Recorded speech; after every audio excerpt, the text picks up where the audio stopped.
सत्य को पाने की प्यास है। सौभाग्य है उन लोगों का जो सत्य के लिए प्यासे हो सके।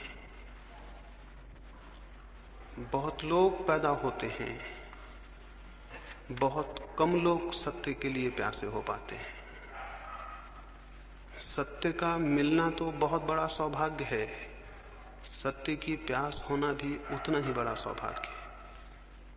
सत्य ना भी मिले तो कोई हर्ज नहीं, लेकिन सत्य की प्यास ही पैदा ना हो तो बहुत बड़ा हर्ज है। सत्य यदि ना मिले तो मैंने कहा कोई हर्ज नहीं। हमने चाहा था और हमने प्रयास किया था, हम श्रम किए थे और हमने आकांक्षा की थी, हमने संकल्प बांधा था और हमने जो हमसे बन सकता था वो किया था। और यदि सत्य ना मिले तो कोई हर्ज नहीं, लेकिन सत्य की प्यास ही हमें पैदा ना हो तो जीवन बहुत दुर्भाग्य से भर जाता है। और मैं आपको ये भी कहूं कि सत्य को पा लेना उतना महत्वपूर्ण नहीं है जितना सत्य के लिए ठीक अर्थों में प्यासे हो जाना है। वो भी एक आनंद है। जो क्षुद्र के लिए प्यासा होता है वो क्षुद्र को पाकर भी आनंद उपलब्ध नहीं करता, और जो विराट के लिए प्यासा होता है वो उसे ना भी पा सके तो भी आनंद से भर जाता है। इसे पुनः दोहराऊं, जो क्षुद्र के लिए आकांक्षा करे वो अगर क्षुद्र को पा भी ले तो भी उसे कोई शांति और आनंद उपलब्ध नहीं होता है। और जो विराट की अभीप्सा से भर जाए वो अगर विराट को उपलब्ध ना भी हो सके तो भी उसका जीवन आनंद से भर जाता है। जिन अर्थों में हम श्रेष्ठ की कामना करने लगते हैं उन्हीं अर्थों में हमारे भीतर कोई श्रेष्ठ पैदा होने लगता है। कोई परमात्मा या कोई सत्य हमारे बाहर हमें उपलब्ध नहीं होगा, उसके बीज हमारे भीतर हैं और वे विकसित होंगे, लेकिन वे तभी विकसित होंगे जब प्यास की आग और प्यास की तपिश और प्यास की गर्मी हम पैदा कर सकें। मैं जितनी श्रेष्ठ की आकांक्षा करता हूं उतना ही मेरे मन के भीतर छिपे हुए बीज जो विराट और श्रेष्ठ बन सकते हैं वे कंपित होने लगते हैं और उनमें अंकुर आने की संभावना पैदा हो जाती है। जब आपके भीतर कभी ये ख्याल भी पैदा हो कि परमात्मा को पाना है, जब कभी ये ख्याल भी पैदा हो कि शांति को और सत्य को उपलब्ध करना है, तो इस बात को स्मरण रखना कि आपके भीतर कोई बीज अंकुर होने को उत्सुक हो गया है। इस बात को स्मरण रखना आपके भीतर कोई दबी हुई आकांक्षा जाग रही है। इस बात को स्मरण रखना कि कुछ महत्वपूर्ण आंदोलन आपके भीतर हो रहा है। उस आंदोलन को हमें संभालना होगा, उस आंदोलन को सहारा देना होगा, क्योंकि बीज अकेला अंकुर बन जाए इतना ही काफी नहीं है, और भी बहुत सी सुरक्षाएं जरूरी हैं। और बीज अंकुर बन जाए इसके लिए बीज की क्षमता काफी नहीं है, और बहुत सी सुविधाएं भी जरूरी हैं। जमीन पर बहुत बीज पैदा होते हैं लेकिन बहुत कम बीज वृक्ष बन पाते हैं। उनमें क्षमता थी, वे विकसित हो सकते थे, और एक एक बीज में फिर करोड़ों करोड़ों बीज लग सकते थे। एक छोटे से बीज में इतनी शक्ति है कि एक पूरा जंगल उससे पैदा हो जाए। एक छोटे से बीज में इतनी शक्ति है कि सारी जमीन पर पौधे उससे पैदा हो जाएं। लेकिन यह भी हो सकता है इतनी विराट क्षमता, इतनी विराट शक्ति का वो बीज नष्ट हो जाए और उसमें कुछ भी पैदा ना हो। एक बीज की ये क्षमता है, एक मनुष्य की तो क्षमता और भी बहुत ज्यादा है। एक बीज से इतना बड़ा विराट विकास हो सकता है। एक पत्थर के छोटे से टुकड़े से अगर अणु को विस्फोट कर लिया जाए तो महान ऊर्जा का जन्म होता है, बहुत शक्ति का जन्म होता है। मनुष्य की आत्मा, मनुष्य की चेतना का जो अणु है, अगर वो विकसित हो सके, अगर उसका विस्फोट हो सके, अगर उसका विकास हो सके, तो जिस शक्ति और ऊर्जा का जन्म होता है उसी का नाम परमात्मा है। परमात्मा को हम कहीं पाते नहीं हैं, बल्कि अपने ही विस्फोट से, अपने ही विकास से जिस ऊर्जा को हम जन्म देते हैं, जिस शक्ति को, उस शक्ति का अनुभव परमात्मा है। उसकी प्यास आप में है, इसलिए मैं स्वागत करता हूं। लेकिन इससे कोई ये ना समझे कि आप यहां इकट्ठे हो गए हैं तो जरूरी हो कि आप प्यासे ही हों। आप यहां इकट्ठे हो सकते हैं मात्र एक दर्शक की भांति भी। आप यहां इकट्ठे हो सकते हैं एक मात्र सामान्य जिज्ञासा की भांति भी। आप यहां इकट्ठे हो सकते हैं एक कुतूहल के कारण भी, लेकिन कुतूहल से कोई द्वार नहीं खुलते। और जो ऐसे ही दर्शक की भांति खड़ा हो, उसे कोई रहस्य उपलब्ध नहीं होते। इस जगत में जो भी पाया जाता है उसके लिए बहुत कुछ चुकाना पड़ता है। इस जगत में जो भी पाया जाता है उसके लिए बहुत कुछ चुकाना पड़ता है। कुतूहल कुछ भी नहीं चुकाता है, इसलिए कुतूहल कुछ भी नहीं पा सकता है। कुतूहल से कोई साधना में प्रवेश नहीं करता। अकेली जिज्ञासा नहीं, मुमुक्षा, एक गहरी प्यास।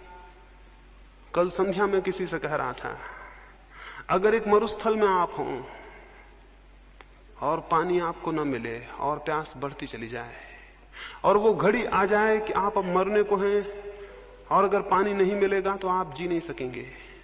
अगर कोई उस वक्त आपको कहे कि हम ये पानी देते हैं लेकिन पानी देके हम जान ले लेंगे आपकी, यानी जान के मूल्य पर हम पानी देते हैं, आप उसको भी लेने को राजी हो जाएंगे, क्योंकि मरना तो है। प्यासे मरने की बजाय तृप्त होकर मर जाना बेहतर है। उतनी जिज्ञासा, उतनी आकांक्षा जब आपके भीतर पैदा होती है तो उस जिज्ञासा और आकांक्षा के दबाव में आपके भीतर का बीज टूटता है और उसमें से अंकुर निकलता है।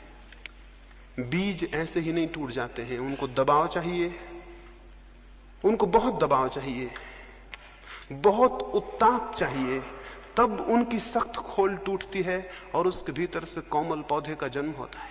हम सबके भीतर भी बहुत सख्त खोल है और जो भी उस खोल के बाहर आना चाहते हैं अकेले कुतूहल से नहीं आ सकेंगे। इसलिए स्मरण रखें, जो मात्र कुतूहल से इकट्ठे हुए हैं वे मात्र कुतूहल को लेकर वापस लौट जाएंगे, उनके लिए कुछ भी नहीं हो सकेगा। जो दर्शक की भांति इकट्ठे हों वे दर्शक की भांति ही वापस लौट जाएंगे, उनके लिए कुछ भी नहीं हो सकेगा। इसलिए प्रत्येक अपने भीतर पहले तो यह ख्याल कर ले उसमें प्यास है। प्रत्येक अपने भीतर ये विचार कर ले वो प्यासा है। इसे बहुत स्पष्ट रूप से अनुभव कर ले वो सच में परमात्मा में उत्सुक है। उसकी कोई उत्सुकता है सत्य को, शांति को, आनंद को उपलब्ध करने के लिए? अगर नहीं है तो वो समझे कि वो जो भी करेगा उस करने में कोई प्राण नहीं हो सकते, वो निष्प्राण होगा। और तब फिर उस निष्प्राण चेष्टा का अगर कोई फल ना हो तो साधना जिम्मेवार नहीं होगी, आप स्वयं जिम्मेवार होंगे। इसलिए पहली बात अपने भीतर अपनी प्यास को खोजना और उसे स्पष्ट कर लेना है। आप सच में कुछ पाना चाहते हैं,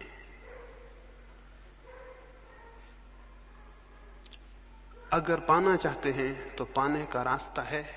एक बार ऐसा हुआ, गौतम बुद्ध एक गांव में ठहरे। एक व्यक्ति ने उनको आके कहा कि आप रोज कहते हैं कि हर एक व्यक्ति मोक्ष पा सकता है, लेकिन हर एक व्यक्ति मोक्ष पा क्यों नहीं लेता है? बुद्ध ने कहा, मेरे मित्र एक काम करो, संध्या को गांव में जाना और सारे लोगों से पूछ के आना वे क्या पाना चाहते हैं।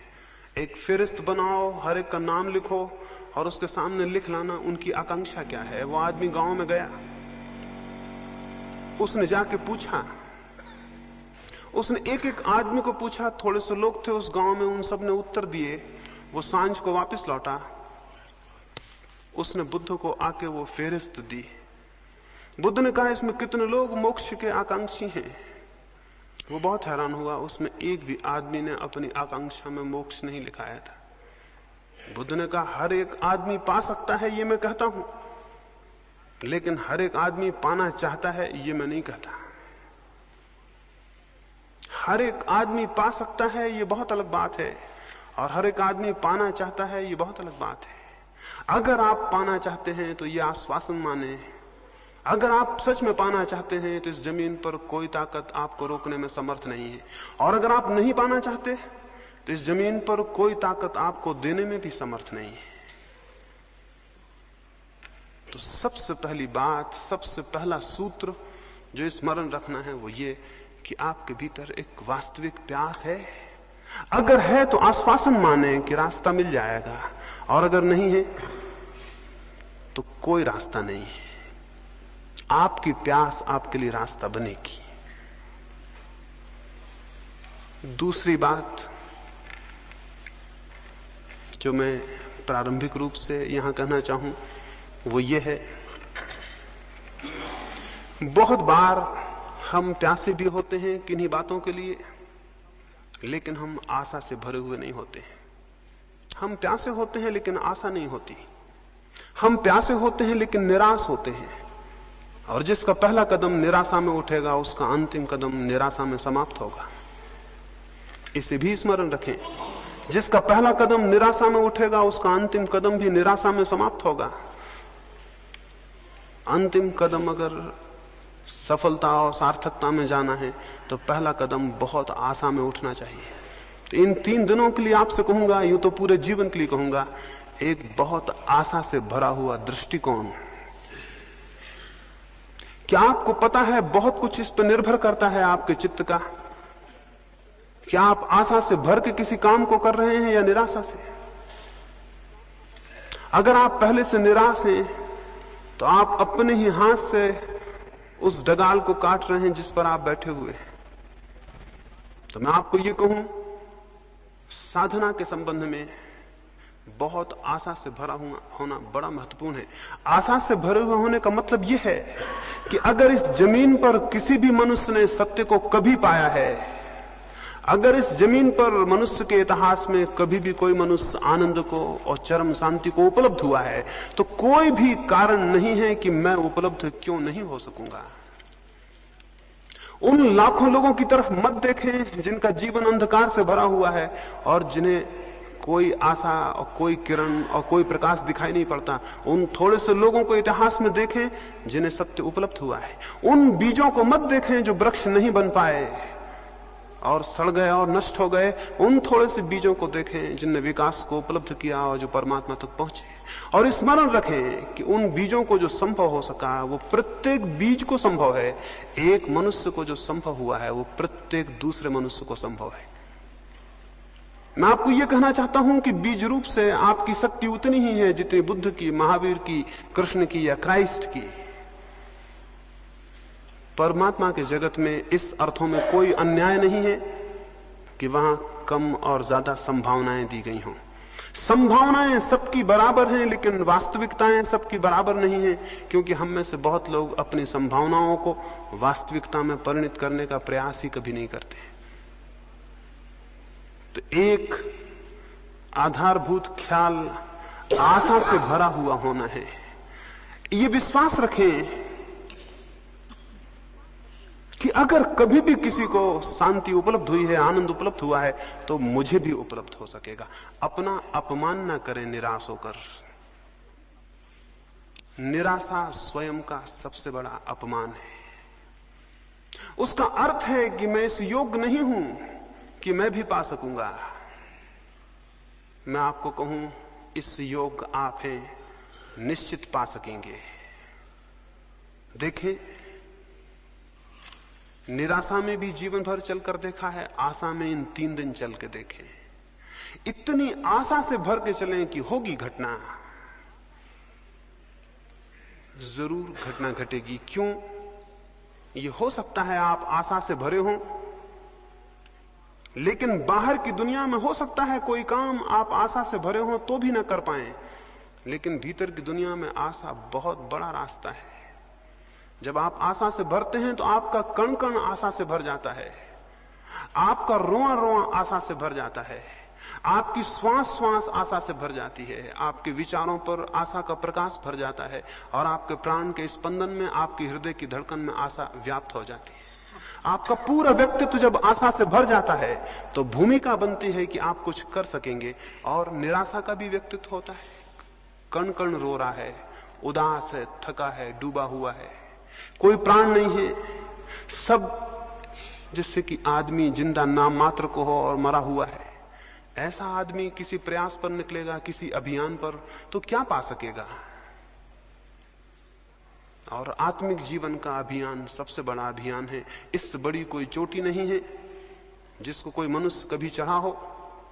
इससे बड़ी कोई गहराई नहीं है समुद्रों की जिसमें मनुष्य ने कभी डुबकी लगाई हो। स्वयं की गहराई सबसे बड़ी गहराई है और स्वयं की ऊंचाई सबसे बड़ी ऊंचाई है। इस अभियान पर जो निकला हो उसे बड़ी आशाओं से भरा हुआ होना चाहिए। तो मैं आपको कहूंगा 3 दिन आशा की एक भाव स्थिति को कायम रखें। आज रात ही जब सोएं तो बहुत आशा से भरे हुए सोएं और ये विश्वास लेकर सोएं कि कल सुबह जब आप उठेंगे तो कुछ होगा, कुछ हो सकेगा, कुछ किया जा सकेगा।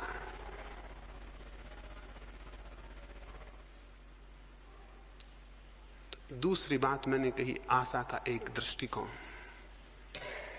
आशा के इस दृष्टिकोण के साथ ही ये भी आपको स्मरण दिला दूं, इन पीछे कुछ वर्षों के अनुभव से इस नतीजे पर पहुंचा हूं कि हमारी निराशा इतनी गहरी है कि जब हमें कुछ मिलना भी शुरू होता है तो निराशा के कारण दिखाई नहीं पड़ता। अभी मेरे पास एक व्यक्ति आते थे, वो अपनी पत्नी को मेरे पास लाए। उन्होंने पहले दिन जब वो आए थे तो मुझे कहा कि मेरी पत्नी को नींद नहीं आती, बिल्कुल नींद नहीं आती बिना दवा के, और दवा से भी 3-4 घंटे से ज्यादा नींद नहीं आती। और मेरी पत्नी भयभीत है, अनजाने भय उसे परेशान किए रहते हैं। घर के बाहर निकलती है तो डरती है, घर के भीतर होती है तो डरती है कि मकान ना गिर जाए। अगर पास में कोई ना हो तो घबराती है कि अकेले में कहीं मृत्यु ना हो जाए, इसलिए पास में कोई होना ही चाहिए। रात को सब दवाइयां अपने पास में रख के सोती है कि बीच रात में कोई खतरा ना हो जाए। वो मुझे अपनी पत्नी की ये भय की और निराशा की हालत बताए। मैंने उनको कहा कि ध्यान का ये छोटा सा प्रयोग शुरू करिए, लाभ होगा। उन्होंने प्रयोग शुरू किया। 7 दिन बाद वो मुझे मिले। मैंने उनसे पूछा क्या हुआ, कैसा है? वो बोले अभी कुछ खास नहीं हुआ, बस नींद भर आने लगी है। उन्होंने मुझसे कहा अभी कुछ खास नहीं हुआ, बस नींद भर आने लगी है। 7 दिन बाद वो मुझे फिर मिले। मैंने उनसे पूछा क्या हुआ? बोले अभी कुछ खास नहीं हुआ, थोड़ा सा भय दूर हो गया है। वो 7 दिन बाद मुझे फिर मिले। मैंने उनसे पूछा कुछ हुआ? वो बोले अभी कुछ विशेष तो नहीं हुआ, ये थोड़ी नींद आ जाती है, भय कम हो गया, दवाइयां अपने पास नहीं रखती, और कुछ खास नहीं हुआ। इसको मैं निराशा की दृष्टि कहता हूं। और ऐसे आदमी को कुछ हो भी जाए तो उसे पता नहीं चलेगा। ये दृष्टि तो बुनियाद से गलत है। इसका तो मतलब है इस आदमी को कुछ हो नहीं सकता, अगर हो भी जाए तो भी उसे कभी पता नहीं चलेगा कि कुछ हुआ। और बहुत कुछ हो सकता था जो कि रुक जाएगा। तो आशा के इस दृष्टिकोण के साथ साथ प्रसंगवशात मैं आपसे ये कहूं, इन 3 दिनों में जो घटित हो उसको स्मरण रखें और जो घटित ना हो उसको बिल्कुल स्मरण ना रखें। इन 3 दिनों में जो घटित हो उसको स्मरण रखें और जो घटित ना हो, जो ना हो पाए, उसे बिल्कुल स्मरण ना रखें। स्मरणीय वो है जो घटित हुआ हो। थोड़ा सा कण भी अगर लगे शांति का, उसको पकड़ें, वो आपको आशा देगा और गतिमान करेगा। और अगर आप उसको पकड़ते हैं जो नहीं हुआ, तो आपकी गति अवरुद्ध हो जाएगी और जो हुआ है वो भी मिट जाएगा। तो इन 3 दिनों में ये भी स्मरण रखें कि इन ध्यान के प्रयोगों में जो थोड़ा सा आपको अनुभव हो उसको स्मरण रखें, उसको आधार बनाएं आगे के लिए। जो न हो उसको आधार ना बनाएं। मनुष्य जीवन भर इसी दुख में रहता है। जो उसे मिलता है उसे भूल जाता है और जो उसे नहीं मिलता उसका स्मरण रखता है। ऐसा आदमी गलत आधार पर खड़ा है। वैसा आदमी बने जिससे जो मिला है उसे स्मरण रखे और उस आधार पर खड़ा हो। अभी मैं पढ़ता था, एक व्यक्ति ने किसी को कहा कि मेरे पास कुछ भी नहीं है, मैं बहुत दरिद्र हूं। उस दूसरे व्यक्ति ने कहा कि अगर तुम दरिद्र हो, एक काम करो, मैं तुम्हारी बाईं आंख चाहता हूं, इसके मैं 5000 रुपए देता हूं, तुम 5000 रुपए ले लो और बाईं आंख दे दो। उस आदमी ने कहा ये मुश्किल है, मैं बाईं आंख नहीं दे सकता। उसने कहा मैं 10,000 रुपए देता हूं, दोनों आंखें दे दो। उसने कहा 10,000 फिर भी मैं नहीं दे सकता। उसने कहा मैं तुम्हें 50,000 रुपए देता हूं, तुम अपनी जान मुझे दे दो। उसने कहा यह असंभव, मैं नहीं दे सकता। उस आदमी ने कहा तब तो तुम्हारे पास बहुत कुछ है जिसका बहुत दाम है। तुम्हारे पास 2 आंखें हैं जिनको तुम 10,000 में देने को राजी नहीं हो। लेकिन तुम कह रहे थे मेरे पास कुछ भी नहीं है। मैं उस आदमी और उस विचार की बात आपसे कह रहा हूं जो आपके पास है, उसको स्मरण रखें, और जो साधना में मिले थोड़ा सा, रत्ती भर भी मिले, उसे स्मरण रखें, उसकी विचार करें, उसकी चर्चा करें। उसके आधार से और मिलने का रास्ता बनेगा, क्योंकि आशा बढ़ेगी। और जो नहीं मिला, एक महिला मेरे पास आती थी, पढ़ी लिखी हैं, एक कॉलेज में प्रोफेसर हैं, संस्कृत की विद्वान हैं। वो मेरे पास आती थी, एक 7 दिन का प्रयोग चलता था ध्यान का, उसमें आती थी। पहले दिन वो प्रयोग करने के बाद उठी और बाहर जाके मुझसे कहीं, क्षमा करें, अभी मुझे आज कोई ईश्वर के दर्शन नहीं हुए। पहले दिन वो प्रयोग किए और बाहर जाके मुझसे कहीं, क्षमा करें, अभी मुझे कोई ईश्वर के दर्शन नहीं हुए। मैंने कहा, अगर ईश्वर के दर्शन हो जाते तो ही खतरे की बात होती, क्योंकि इतना सस्ता जो ईश्वर मिल जाए उसे फिर शायद आप किसी मतलब का भी ना समझते। और मैंने उनसे कहा कि जो ये आकांक्षा करे कि वो 10 मिनट आंख बंद करके बैठ गया है, इसलिए ईश्वर को पाने का हकदार हो गया है, उससे ज्यादा मूढ़तापूर्ण और कोई वृत्ति और विचार नहीं हो सकता। तो मैं आपसे ये कहता हूं कि जो थोड़ा सा भी शांति की किरण आपको मिले, उसे आप सूरज समझें। इसलिए सूरज समझें कि उसी किरण का सहारा पकड़ के आप सूरज तक पहुंच जाएंगे। इस अंधकार से भरे कमरे में अगर मैं बैठा हूं और एक मुझे थोड़ी सी किरण दिखाई पड़ती हो, तो मेरे पास 2 रास्ते हैं। एक तो मैं ये कहूं, ये किरण क्या, अंधकार इतना घना है, इस किरण से क्या होगा, अंधकार इतना ज्यादा है। एक रास्ता ये भी है कि मैं ये कहूं कि अंधकार कितना ही हो, लेकिन एक किरण मुझे उपलब्ध है, और अगर मैं इसकी दिशा में इसका अनुगमन करूं तो मैं वहां तक पहुंच जाऊंगा जहां से किरण पैदा हुई और जहां सूरज होगा। तो मैं आपको अंधकार ज्यादा हो तो भी उसे विचार करने को नहीं कहता, किरण छोटी हो तो भी उस पर ही विचार को खड़ा करने को कहता हूं। इससे आशा की दृष्टि खड़ी होगी। अन्यथा हमारे जीवन बड़े उल्टे हैं।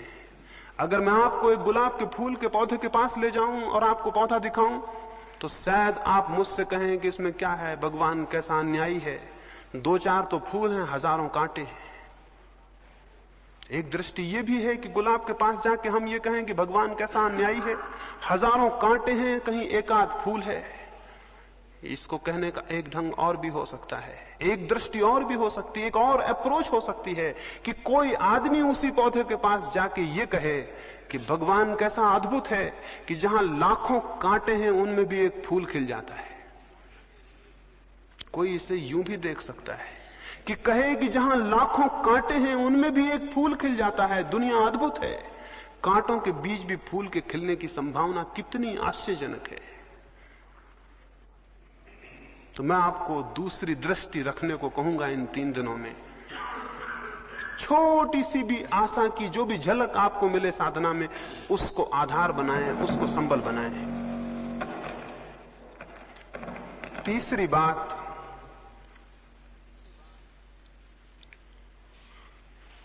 साधना के इन 3 दिनों में आपको ठीक वैसे ही नहीं जीना है जैसा आप आज सांझ तक जीते रहे। मनुष्य बहुत कुछ आदतों का यंत्र है।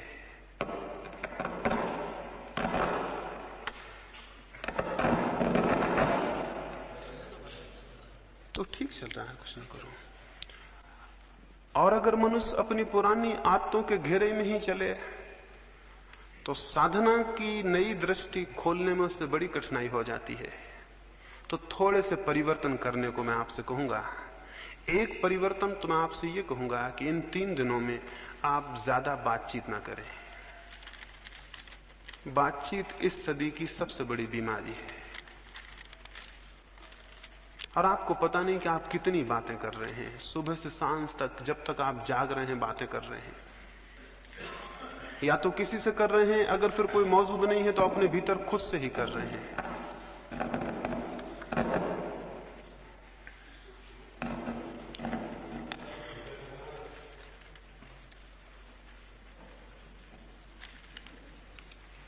इन 3 दिनों में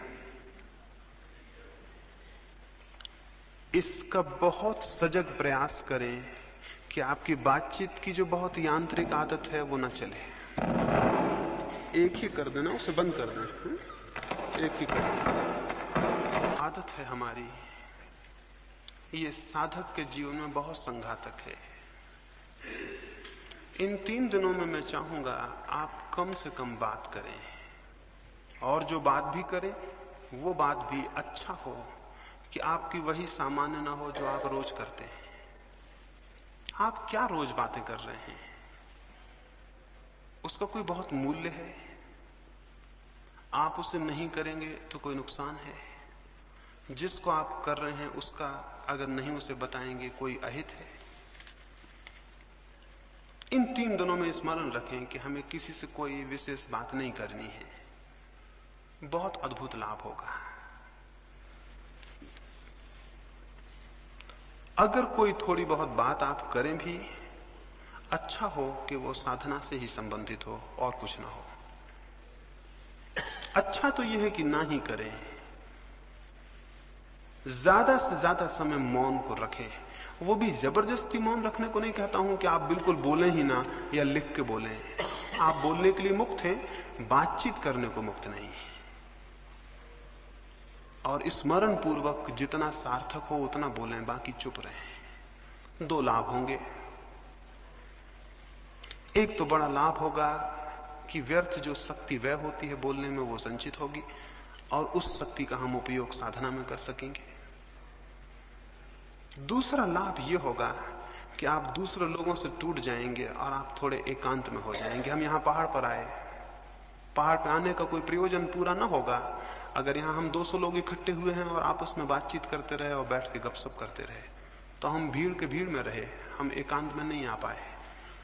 एकांत पे आने के लिए पहाड़ पे जाना ही जरूरी नहीं है, ये भी जरूरी है कि आप दूसरे लोगों से अपना संबंध थोड़ा शिथिल कर लें और अकेले हो जाएं। बहुत नाम मात्र को संबंध रखें। समझें कि आप अकेले हैं इस पहाड़ पर और दूसरा कोई नहीं है, और आपको इस तरह जीना है जैसे आप अकेले आए होते, अकेले रहते, अकेले घूमने जाते, अकेले किसी दरख्त के नीचे बैठते। वैसे झुंड में आप ना जाएं, 4-6 मित्र बन के ना जाएं, अलग अलग एक एक। इन 3 दिनों में हम इस तरह जिए। ये मैं आपको कहूं कि भीड़ में जीवन का कोई श्रेष्ठ सत्य न कभी पैदा होता है और न कभी अनुभव होता है। भीड़ में कोई महत्वपूर्ण बात कभी नहीं हुई। जो भी सत्य के अनुभव हुए हैं वे अत्यंत एकांत में और अकेलेपन में हुए हैं। जब हम किसी मनुष्य से नहीं बोलते और जब हम सारी बातचीत बाहर और भीतर बंद कर देते हैं, तो प्रकृति किसी बहुत रहस्यमय ढंग से हमसे बोलना शुरू कर देती है। वो शायद हमसे निरंतर बोल रही है, लेकिन हम अपनी बातचीत में इतने व्यस्त हैं कि वो धीमी सी आवाज हमें सुनाई नहीं पड़ती। हमें अपनी सारी आवाज बंद कर देनी होगी ताकि हम उस अंतश्चेतन की आवाज को सुन सकें जो प्रत्येक के भीतर चल रही है। तो इन 3 दिनों में बिल्कुल बातचीत को छीन कर दें। स्मरण पूर्वक अगर आदतवश बातचीत शुरू हो जाए और ख्याल आ जाए तो बीच में वहीं तोड़ दें और क्षमा मांग लें कि भूल हो गई। अकेले में जाएं। यहां जो हम प्रयोग करेंगे वे तो करेंगे ही, लेकिन आप अकेले में प्रयोग करें। कहीं भी चले जाएं, किसी दरख्त के नीचे बैठे। हम ये भी भूल गए हैं कि हमारा प्रकृति से कोई संबंध है और कोई नाता है, और हमको ये भी पता नहीं है कि प्रकृति के सानिध्य में व्यक्ति जितनी शीघ्रता से परमात्मा की निकटता में पहुंचता है उतना और कहीं नहीं पहुंचता। तो इस अद्भुत 3 दिन के मौके का अवसर का लाभ उठाएं, अकेले में चले जाएं और व्यर्थ की बातचीत ना करें। वो 3 दिन के बाद फिर करने को आप काफी समय रहेगा, उसे बाद में कर ले सकते हैं। इस तीसरी बात को स्मरण रखें कि अधिकतर 3 दिन मौन में, एकांत में और अकेले में बिताने हैं। सब साथ हों तो भी अकेले में ही हम बिता रहे हैं। साधना का जीवन अकेले का जीवन है। हम यहाँ इतने लोग हैं, हम ध्यान करने बैठेंगे तो लगेगा समूह में ध्यान कर रहे हैं, लेकिन सब ध्यान वैयक्तिक है, समूह का कोई ध्यान नहीं होता। बैठे जरूर हम यहाँ इतने लोग हैं, लेकिन हर एक भीतर जब अपने जाएगा तो अकेला रह जाएगा। जब वो आंख बंद करेगा अकेला हो जाएगा, और जब शांति में प्रवेश करेगा उसके साथ कोई भी नहीं होगा। हम यहाँ 200 लोग होंगे, लेकिन हर एक आदमी केवल अपने साथ होगा, बाकी 199 के साथ नहीं होगा। सामूहिक कोई ध्यान नहीं होता, न कोई प्रार्थना होती है। सब ध्यान, सब प्रार्थनाएं वैयक्तिक होती हैं, अकेली होती हैं। यहां भी हम अकेले रहेंगे, बाहर भी हम अकेले रहेंगे, और अधिकतर मौन में समय को व्यतीत करेंगे, नहीं बोलेंगे। इतना ही काफी नहीं है कि नहीं बोलेंगे, अंतस में भी स्मरण रखेंगे कि व्यर्थ की जो निरंतर बकवास चल रही है भीतर आपके, आप खुद ही बोल रहे हैं, खुद ही उत्तर दे रहे हैं, उसे भी शिथिल रखेंगे, उसे भी छोड़ेंगे। अगर भीतर वो शिथिल ना होती हो, बहुत स्पष्ट भीतर आदेश दें कि बकवास बंद कर दो, बकवास मुझे पसंद नहीं है, अपने भीतर स्वयं से कहें। ये भी मैं आपको कहूं कि साधना के जीवन में अपने से कुछ आदेश देना बहुत महत्वपूर्ण है। कभी आदेश दे के देखें, अकेले में बैठ जाएं, अपने मन को कह दें कि बकवास बंद, मुझे ये पसंद नहीं है, और आप हैरान होंगे कि एक झटके से बातचीत भीतर टूटेगी। 3 दिन स्मरण पूर्वक भीतर आदेश दे दें कि बातचीत मुझे नहीं करनी है, आप 3 दिन में पाएंगे कि अंतर पड़ा है और क्रमशः भीतर की बातचीत बंद हुई है। 5वीं बात, कुछ शिकायतें हो सकती हैं, कोई तकलीफ हो सकती है, 3 दिन उसका कोई ख्याल नहीं करेगा। कोई छोटी मोटी तकलीफ हो, अड़चन हो, उसका कोई ख्याल नहीं करेगा। हम किन्हीं सुविधाओं के लिए यहां इकट्ठे नहीं हुए हैं। अभी मैं एक चीनी साध्वी का जीवन पढ़ता था। वो एक गांव में गई थी, उस गांव में थोड़े से मकान थे। उसने उन मकानों के सामने जाके, सांझ हो रही थी, रात पड़ने को थी, वो अकेली साध्वी थी, उसने लोगों से कहा कि मुझे घर में ठहर जाने दें। अपरिचित स्त्री, फिर उस गांव में जो लोग रहते थे वो उनके धर्म के मानने वाली नहीं थी, लोगों ने अपने दरवाजे बंद कर लिए।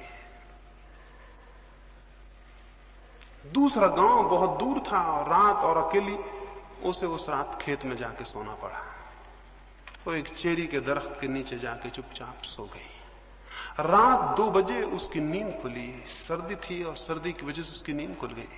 उसने देखा फूल सब खिल गए हैं और दरख्त पूरा फूलों से लदा है और चांद ऊपर आ गया है और बहुत अद्भुत चांदनी है, और उसने उस आनंद के क्षण को अनुभव किया। सुबह वो उस गांव में गई और उनको धन्यवाद दिया जिन्होंने रात्रि द्वार बंद कर लिए थे। और उन्होंने पूछा, काहे का धन्यवाद? उसने कहा, तुमने अपने प्रेमवश, तुमने मुझ पे करुणा और दया करके रात अपने द्वार बंद कर लिए, उसका धन्यवाद। मैं एक बहुत अद्भुत क्षण को उपलब्ध कर सकी। मैंने चेरी के फूल खिले देखे और मैंने पूरा चांद देखा, और मैंने कुछ ऐसा देखा जो मैंने जीवन में नहीं देखा था। और अगर आपने मुझे जगह दे दी होती तो मैं वंचित रह जाती। तब मैं समझी कि उनकी करुणा, कि उन्होंने क्यों मेरे लिए द्वार बंद कर रखे। ये एक दृष्टि है, एक कौन है। आप भी हो सकता था उस रात द्वार से लौटा दिए गए होते, तो शायद आप इतने गुस्से में होते रात भर, और उन लोगों के प्रति इतनी आपके मन में घृणा और इतने क्रोध होता कि शायद आपको जब चेरी में फूल खिलते तो दिखाई नहीं पड़ते, और जब चांद ऊपर आता तो आपको पता नहीं चलता। धन्यवाद तो बहुत दूर था, आप ये सब अनुभव भी नहीं कर पाते। जीवन में एक और स्थिति भी है जब हम प्रत्येक चीज के प्रति धन्यवाद से भर जाते हैं। साधक स्मरण रखें कि उन्हें इन 3 दिनों में प्रत्येक चीज के प्रति धन्यवाद से भर जाना है। जो मिलता है उसके लिए धन्यवाद, जो नहीं मिलता उससे कोई प्रयोजन नहीं। उस भूमिका में अर्थ पैदा होता है, उस भूमिका में भीतर एक निश्चिंतता पैदा होती है, एक सरलता पैदा होती है। और अंतिम रूप से एक बात और, इन 3 दिनों में हम निरंतर प्रयास करेंगे अंतस प्रवेश का, ध्यान का, समाधि का। उस प्रवेश के लिए एक बहुत प्रगाढ़ संकल्प की जरूरत है। प्रगाढ़ संकल्प का यह अर्थ है, हमारा जो मन है उसका एक बहुत छोटा सा हिस्सा, जिसको हम चेतन मन कहते हैं, उसी में सब विचार चलते रहते हैं। उससे बहुत ज्यादा गहराइयों में हमारा 9 हिस्सा मन और है। अगर हम मन के 10 खंड करें तो एक खंड हमारा कॉन्शस है, चेतन है, 9 खंड हमारे अचेतन और अनकॉन्शस है। इस एक खंड में ही हम सब सोचते विचारते हैं। 9 खंडों में उसकी कोई खबर नहीं होती, 9 खंडों में उसकी कोई सूचना नहीं पहुंचती। हम यहां सोच लेते हैं कि ध्यान करना है, समाधि में उतरना है, लेकिन हमारे मन का बहुत सा हिस्सा अपरिचित रह जाता है। वो अपरिचित हिस्सा हमारा साथ नहीं देगा, और अगर उसका साथ हमें नहीं मिला तो सफलता बहुत मुश्किल है। उसका साथ मिल सके इसके लिए संकल्प करने की जरूरत है, और संकल्प मैं आपको समझा दूं कैसा हम करेंगे। अभी यहां संकल्प करके उठेंगे, और फिर जब रात्रि में आप अपने बिस्तरों पे जाएं तो 5 मिनट के लिए उस संकल्प को पुनः दोहराएं, और उस संकल्प को दोहराते दोहराते ही नींद में सो जाएं। संकल्प को पैदा करने का जो प्रयोग है वो मैं आपको समझा दूं, उसे हम यहां भी करेंगे और रोज नियमित करेंगे। संकल्प से मैंने आपको समझाया है कि आपका पूरा मन, चेतन और अचेतन, इकट्ठे रूप से ये भाव कर ले कि मुझे शांत होना है, मुझे ध्यान को उपलब्ध होना है। जिस रात्रि गौतम बुद्ध को समाधि उपलब्ध हुई, उस रात वे अपने बोधि वृक्ष के नीचे बैठे और उन्होंने कहा, अब जब तक मैं परम सत्य को उपलब्ध ना हो जाऊं तब तक यहां से उठूंगा नहीं। हमें लगेगा इससे क्या मतलब है, आपके नहीं उठने से परम सत्य कैसे उपलब्ध हो जाएगा? लेकिन ये ख्याल कि जब तक मुझे परम सत्य उपलब्ध ना हो जाए मैं यहां से उठूंगा नहीं, ये सारे प्राण में गूंज गया। वे नहीं उठे जब तक परम सत्य उपलब्ध नहीं हुआ, और आश्चर्य है कि परम सत्य उसी रात्रि उन्हें उपलब्ध हुआ। वे 6 वर्ष से चेष्टा कर रहे थे, लेकिन इतना प्रगाढ़ संकल्प किसी दिन नहीं हुआ था। संकल्प की प्रगाढ़ता कैसे पैदा हो, वो मैं छोटा सा प्रयोग आपको कहता हूं, वो हम अभी यहां करेंगे, और फिर उसे हम रात्रि में नियमित करके उसे सोएंगे। अगर आप अपनी सारी श्वास को बाहर फेंक दें और फिर श्वास को अंदर ले जाने से रुक जाएं, क्या होगा? अगर मैं अपनी सारी श्वास बाहर फेंक दूं और फिर नाक को बंद कर लूं और श्वास को भीतर न जाने दूं तो क्या होगा? क्या थोड़ी देर में मेरे सारा प्राण उस श्वास को लेने को तड़फने नहीं लगेगा? क्या मेरा रोआ रोआ और मेरे शरीर के जो लाखों कोष्ठ हैं वो मांग नहीं करने लगेंगे कि हवा चाहिए, हवा चाहिए? जितनी देर में रोकूंगा उतना ही मेरे गहरे अचेतन का हिस्सा पुकारने लगेगा, हवा चाहिए। जितनी देर में रोके रहूंगा उतनी ही मेरे प्राण के नीचे के हिस्से भी चिल्लाने लगेंगे, हवा चाहिए। अगर मैं आखिरी क्षण तक रोके रहूं तो मेरा पूरा प्राण मांग करने लगेगा, हवा चाहिए। क्योंकि ये सवाल आसान नहीं है कि ऊपर का हिस्सा ही कहे। अब ये जीवन और मृत्यु का सवाल है तो नीचे के हिस्से भी पुकारेंगे कि हवा चाहिए। इस क्षण की स्थिति में जबकि पूरे प्राण हवा को मांगते हो, तब आप अपने मन में ये संकल्प सतत दोहराएं कि मैं ध्यान में प्रवेश करके रहूंगा। उन क्षणों में जब आपके पूरे प्राण श्वास मांगते हो, तब आप अपने मन में ये भाव दोहराते रहें कि मैं ध्यान में प्रवेश करके रहूंगा। ये मेरा संकल्प है कि मैं ध्यान में प्रवेश करके रहूंगा। उस वक्त आपका मन ये दोहराता रहे। उस वक्त आपके प्राण श्वास मांग रहे होंगे और आपका मन ये दोहराएगा। जितनी गहराई तक प्राण कंपित होंगे उतनी गहराई तक आपका ये संकल्प प्रविष्ट हो जाएगा। और अगर आपने पूरे प्राण कंपित हालत में इस वाक्य को दोहराया तो ये संकल्प प्रगाढ़ हो जाएगा। प्रगाढ़ का मतलब ये है कि वो आपके अचेतन अनकॉन्शियस माइंड तक प्रविष्ट हो जाए। इसे हम रोज ध्यान के पहले भी करेंगे, रात्रि में सोते समय भी आप इसे करके सोएंगे। इसे करेंगे फिर सो जाएंगे।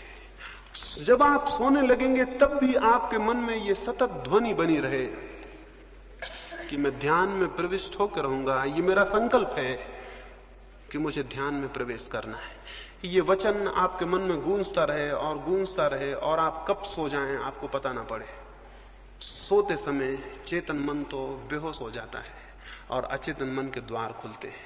अगर उस वक्त आपके मन में ये बात गूंजती रही तो ये अचेतन परतों में प्रविष्ट हो जाएगी और आप इसका परिणाम देखेंगे। इन 3 दिनों में ही परिणाम देखेंगे।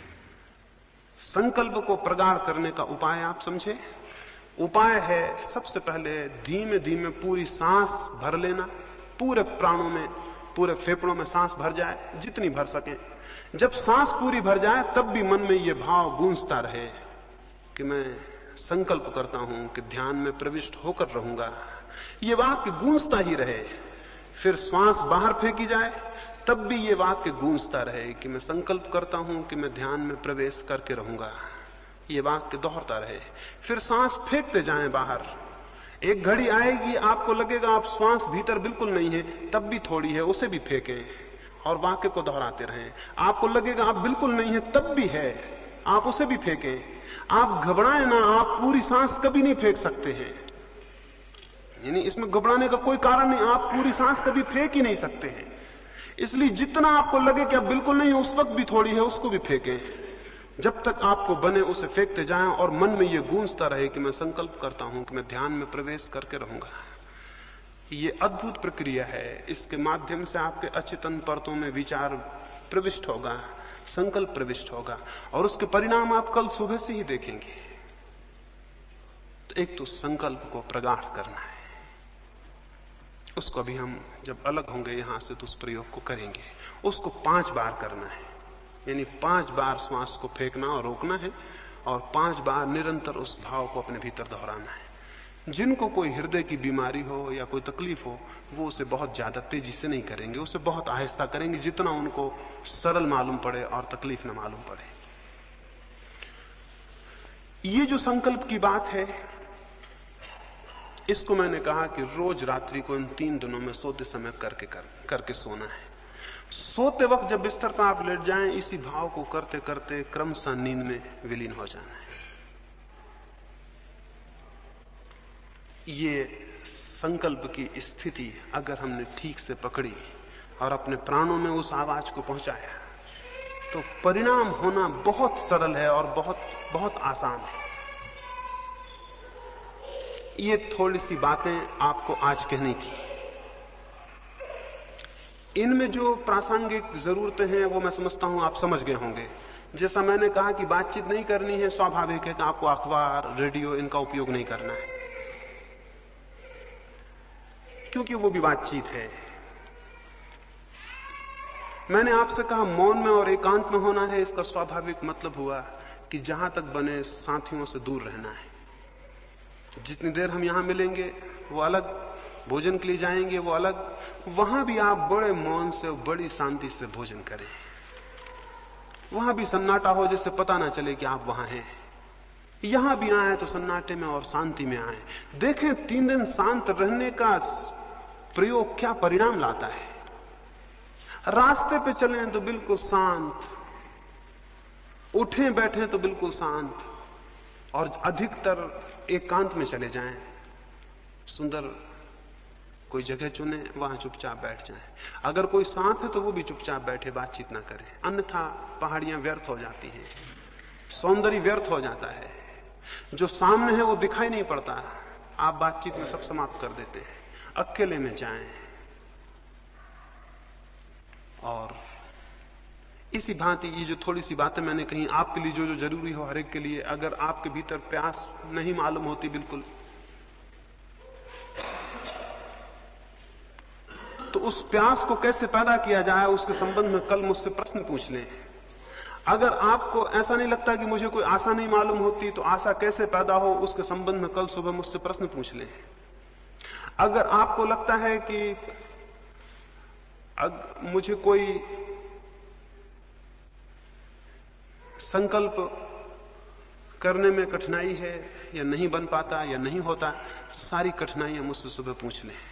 कल सुबह ही 3 दिन के लिए जो भी कठिनाइयां आ सकती हैं वो आप मुझसे पूछ लें, ताकि 3 दिन में कोई भी समय व्यय ना हो। अगर प्रत्येक व्यक्ति की कोई अपनी वैयक्तिक तकलीफ और दुख और पीड़ा है जिससे वो मुक्त होना चाहता है, या जिसकी वजह से वो ध्यान में नहीं जा सकता, या जिसकी वजह से वो ध्यान में प्रवेश करना उसे मुश्किल होता, समझ लें। अगर आपको कोई एक विशेष चिंता है जो आपको प्रवेश नहीं होने देती शांति में, तो आप उसके लिए अलग से पूछ लें।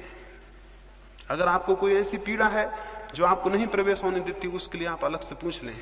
वो सबके लिए नहीं होगी सामूहिक, वो आपकी वैयक्तिक होगी, उसके लिए आप अलग प्रयोग करेंगे। और जो भी तकलीफ हो वो स्पष्ट सुबह रख दें, ताकि हम 3 दिन के लिए व्यवस्थित हो जाएं। ये थोड़ी सी बातें मुझे आपसे कहनी थी, आपकी एक भाव दृष्टि बने, और फिर जो हमें करना है वो हम कल से शुरू करेंगे और कल से समझेंगे। अभी हम थोड़े थोड़े सब फासले पे बैठ जाएंगे, हाल तो बड़ा है, सब फासले पे बैठ जाएंगे ताकि हम संकल्प का प्रयोग करें और फिर हम यहां से विदा हों।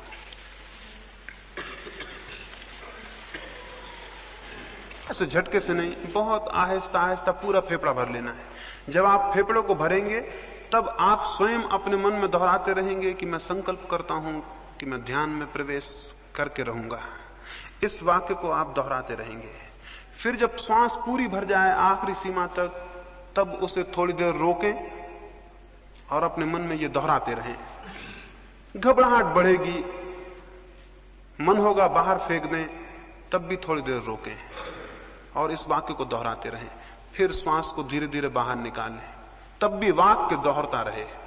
फिर सारी श्वास बाहर निकालते जाएं, आखिरी सीमा तक लगे तब भी निकाल दें, तब भी वाक्य दोहरता रहे। फिर अंदर जब खाली हो जाए उस खालीपन को रोकें, श्वास को अंदर न लें, फिर दोहरता रहे वाक्य अंतिम समय तक, फिर धीरे धीरे श्वास को अंदर लें। ऐसा 5 बार। एक बार का मतलब हुआ एक दफा अंदर लेना और बाहर छोड़ना, एक बार। इस तरह 5 बार क्रमशः धीरे धीरे सब करें। जब 5 बार कर चुके हैं तब बहुत आहिस्ता से रीढ़ को सीधा रख के ही फिर धीमे धीमे श्वास लेते रहें और 5 मिनट विश्राम से बैठे रहें। ऐसा कोई 10 मिनट हम यहाँ प्रयोग करें। फिर चुपचाप सारे लोग चले जाएंगे, बातचीत का स्मरण रखेंगे, अभी से उसको शुरू कर देना है। शिविर शुरू हो गया इस अर्थों में। सोते समय फिर इस प्रयोग को 5-7 दफा करें, जितनी देर आपको अच्छा लगे। फिर सो जाएं। सोते समय सोचते हुए सोएं उसी भाव को कि मैं शांत होकर रहूंगा, ये मेरा संकल्प है, और नींद आपको पकड़ ले और आप उसको सोचते रहें। लाइट बुझा दें।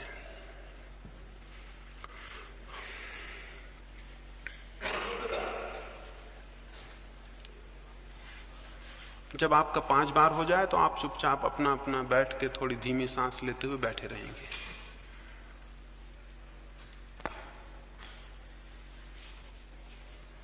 रीढ़ सीधी कर लें, सारे शरीर को आराम से छोड़ दें। रीढ़ सीधी हो और शरीर आराम से छोड़ दें। आंख बंद कर लें, बहुत शांति से श्वास को अंदर लें और जैसा मैंने कहा वैसा प्रयोग 5 बार करें।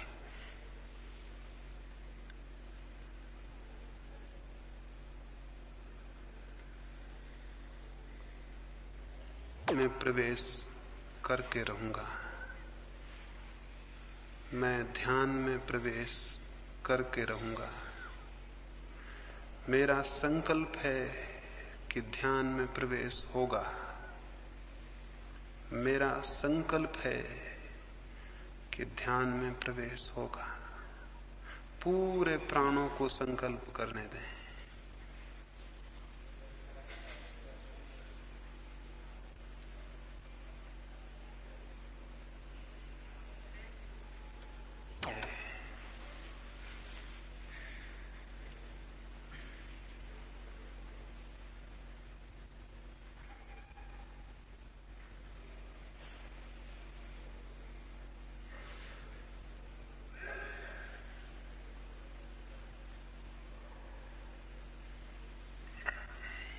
कि ध्यान में प्रवेश होगा। पूरे प्राण में ये बात गूंज जाए, ये अंतश्चेतन तक उतर जाए।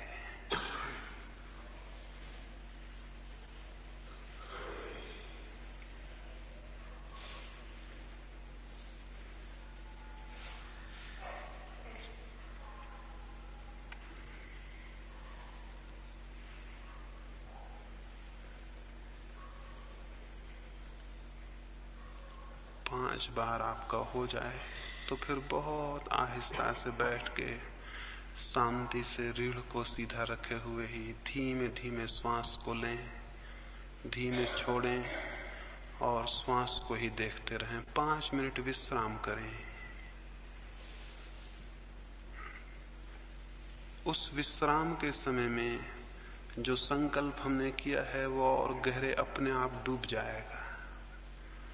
5 बार संकल्प कर लें, फिर चुपचाप बैठ के श्वास को देखते रहें 5 मिनट तक, और बहुत धीमी श्वास लें। फिर